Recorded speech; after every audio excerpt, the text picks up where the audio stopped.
சில அரசியல்வாதி கட்சி தலைவர்கள் வந்து பேசும்பொழுது நமக்கு வந்து என்னடா இப்படி பேசுகிறாங்க நமக்கு ஒரு எண்ணம் தோணவே தோணாது. ஆனால் நாம் தமிழர் கட்சியோட ஒருங்கிணைப்பாளர் அண்ணன் சீமான் அவர்கள் வந்து 2 தினங்களுக்கு முன்னாடி பேசியிருக்காரு. அவரோட பேச்சு வந்து எப்பவுமே ஒரு நல்ல ஒரு நம்ம தமிழ் சம்மந்தப்பட்ட, மொழி சம்மந்தப்பட்ட, இனம் சம்மந்தப்பட்ட பேச்சாக இருக்கும்.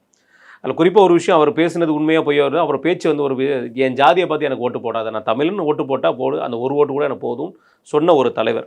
நம்ம அது வந்து ரொம்ப ஆனால் நேற்று கரிகால சோழனை பற்றி அவர் திட்டியிருக்காரு.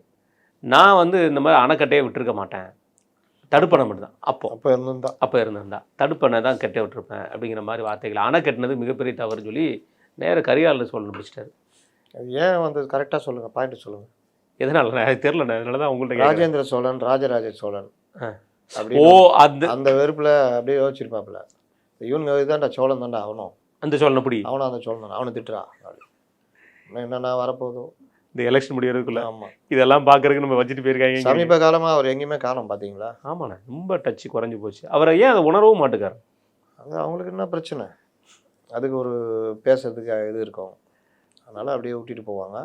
எனக்கு தெரிஞ்சு இந்த எலெக்ஷனு திமுக கூட்டணி, தவேக தனியாக, என்டிஏ தனியாக, சீமான் தனியானா பெரு அடி அவருக்கு உழும். இதில் தாவேகா என்டிஏ கூட வந்துச்சுன்னா சோழி முடிஞ்சது, ஆடி காத்துல அம்மையே பறக்கிற கதை தான், எல்லா சோழியும் முடிஞ்சிடும், புறக்கணிச்சிடலாம்.